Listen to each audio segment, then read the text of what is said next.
Hello everyone and welcome. Yes, my name is Arafire and welcome back to another episode of Look Out and Shout. It's been a while since we've done one of these. Haven't really had too much I wanted to talk to you about, but I have picked up a couple of a familiar character recently that I thought it would be good to do a little collage video of them all. Look out and shout! Ow! So yes, we're going to talk about Rodimus Prime, and here's one of the pickups that I got of him recently. This is MMC's Calidus. Now this is based on their IDW stylized version, very much of the comic universe and nothing more. It's a very nice, interesting take if IDW comics are your thing. And it obviously captures the spiky persona of the character. Now what I'll say is, as I'm a big third-party collector, it's not to say that all third-party companies can do no wrong in my eyes. MMC, I would say, do pound for pound the best figures on the market, and I'm a big fan of Fans Toys and Zeta and Make Toys, but MMC, their figures, I just find so little wrong with them. So when I got this guy, as much as I really do like him, I wasn't as blown away as I thought I was going to be, and I think that just comes down to the face. So what I say about the face is, and you can see on the arms as well, the grey that's used is a very dull grey. It's very bland, and I would have liked it to be an almost pearlescent or off-white. Now I wouldn't say MMC are known for their paint, so maybe I can't hold that against them so much. I would say the red on this figure is incredibly eye-catching. I've got him up on my shelf with my other MMC figures, and it just really does stand out because of that vibrant red, that explosive red that really does suit the Hot Rod or Rodimus character. I just think the face sculpt is fine, the dullness of the paint doesn't bring it to life as much as I would hope it would. Not really like an Optus Pexus does. I think the colour scheme on that looks fantastic. Now, as a figure, as a transformation, is very, very good, very, very solid. I would like to see rubber tyres. I always do like rubber tyres. If IDW is your thing, and if you can get a hold of this figure now, and it's not the cheapest by MMC standards, you'll probably find it in and around £100. It's still a very good figure and will sit very nicely in most people's collection, depending if you're a Chug or Masterpiece collector. I'll let you decide to which scale that falls into. However, for a long time, my Hot Rod was actually made up of the Hot Rodimus character from Takara. And here he is. He's a knockoff, I will say that for a start. He's a Masterpiece grade, but he's done me fine for so long. And I've got him here with his little target master of fire drive rather than fire bolt, but it's done me really good. The transformation on this one I think is more fiddly, but a fair bit of fun. And if I fall back, you can actually see I put the stickers on there for a more toon accurate look for when he's in vehicle mode. This did me really well for really long. Haven't really got any complaints with it. He does like to fall over. The legs aren't maybe as sturdy. I do think though that this is a shame that probably this is the closest many people will get to having a Hot Rod or a Rodimus in their collections. There actually aren't that many on the market. Now, of course, let's talk about the Kingdom one. Now, I haven't got Kingdom Rodimus. I don't agree with the fact that you should be paying £90 Commander class price for a Voyager class figure.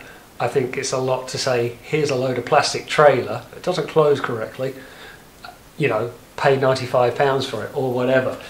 I also don't think it looks that great, if I'm honest. I think the face in robot mode doesn't look fantastic, and I think the vehicle mode looks a little bit like a dumpster fire. I think you've just got this long, very long, too long car to trailer ratio. If it just slotted in a little bit more, you know, fantastic, I'll be all over it. I think the Chug line has done so well of late, particularly with the War for Cybertron and Kingdom. This really could have been an absolute home run, but it didn't do it for me. I didn't pick it up in the end. But I did pick up something that I've been meaning to for a while, and I did it the cheap way. Now this is a bit more my scene. Masterpiece, Hasbro Masterpiece MP09. It came out in 2011. Yes, it is a bit of a while to be reviewing a figure that's over 10 years old, but I still think this is the best Masterpiece representation of Rodimus on the market, mostly because it's the only one.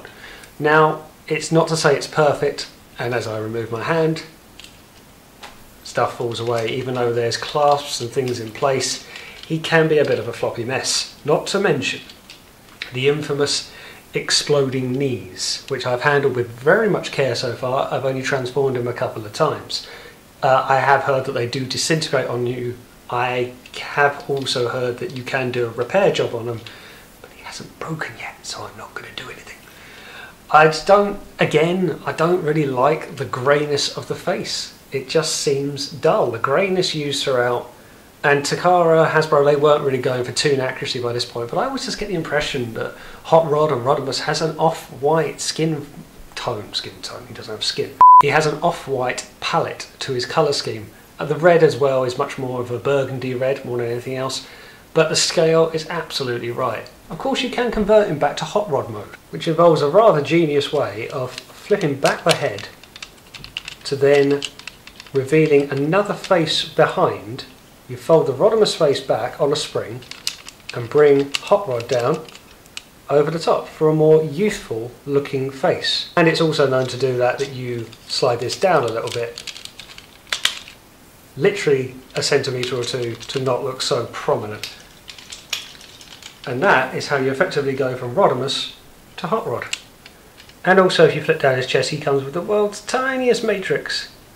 Very, very tiny. I would say the car mode of MP09 in the Hot Rod form is not a fun transformation. There's a lot of fiddly bits, a lot of stuff you have to bend in ways you don't want to, and this is where I felt Hasbro was starting to be a victim of their own success. Already Takara's design incorporated by Hasbro. I never got the side panels fully in there. You can see the gaps, and stuff would start to fight you a little bit. It's perfectly fine and will certainly scale more with the Masterpiece figures, but compared to even the Masterpiece Target Master Hot Rodimus, the smaller scale, that's a much more enjoyable transformation over this.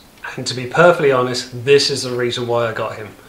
I never was the biggest fan of Rodimus. I thought his alt mode looked a bit stupid, but I've been seeing this for some years, particularly when it's all in trailer mode, and I thought, that is a really chunky looking Rodimus. This is going to be the most quality Masterpiece grade Rodimus on the market if I can get it, and I was able to, and I think it looks fantastic. I really do. It's so chunky and hefty. Now one thing I will say, just focusing on the back, it obviously doesn't open. It's got an imprint of doors. They don't open, they're just there as a mould. Now that's one thing I will say for the Kingdom, the Commander class in War for Cybertron, that did open. You could put cars in. I don't know if Winnebago's meant to have cars going in the back, but it's nice to think a trailer you could drive something in. The fact that this has the ability to look like it opens but doesn't have the ability to open is a bit of a shame. I think it looks really, really good. I would have liked to see, because you've got the metal alloys down here and you have plastic ones at the front, I would like to get an add-on kit just to put them in there. If anyone knows of any, please let me know. And nevertheless, throughout all of that, I still think this looks really good. It's a shame there is an ugly gap at the top there. They could have done something to panel that off. But then again, this came out in 2011. It's hardly a new figure.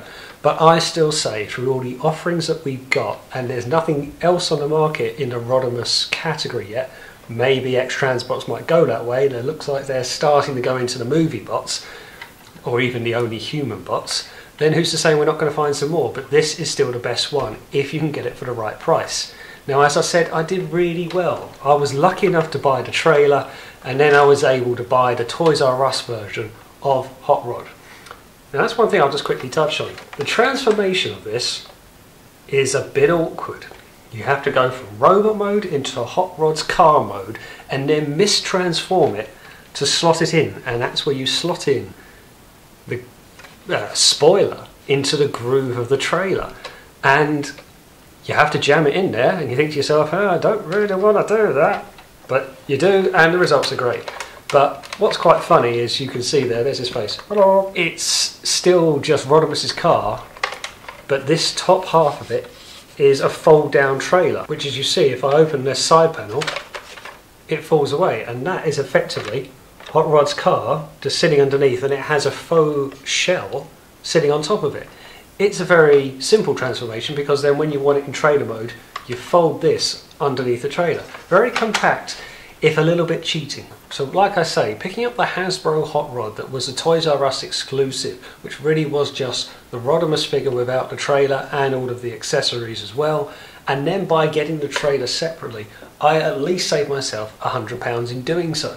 Now, this isn't me telling you how to do it for cheap, it's just how I got there in the end, because you could buy this, you can buy this, but you can pay well upward of £200, £250, even £350 for a 10-year-old figure. And it's good, it's not that good though.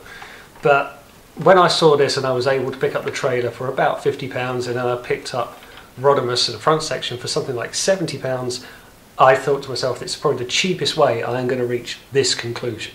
So here is the guns that you can get. Now of course they can just be guns for hot rod when they're in the shorter version, or you can actually combine them through a clever system of springs and levers to get Rodimus Prime's more rifle looking, which you never use too much as a rifle, but it's a nice option to have if you need it. It also comes with a matrix that opens quite nicely, for those of us who don't have 8 matrix already. And it comes with a Target Master, proper one this time, in Firebolt. And this is really good. Transformation's okay, bit gappy around the back leg, but again, I feel this is, for a 10-year-old figure, very good. You get a load of accessories. I will point out that with the MMC Calidus, you do get his gun of course, a changeable head, and a bow. I don't recall him using the bow quite so much in the comics, but it's nice to have should you need it. Accessory wise, you probably can't actually beat this.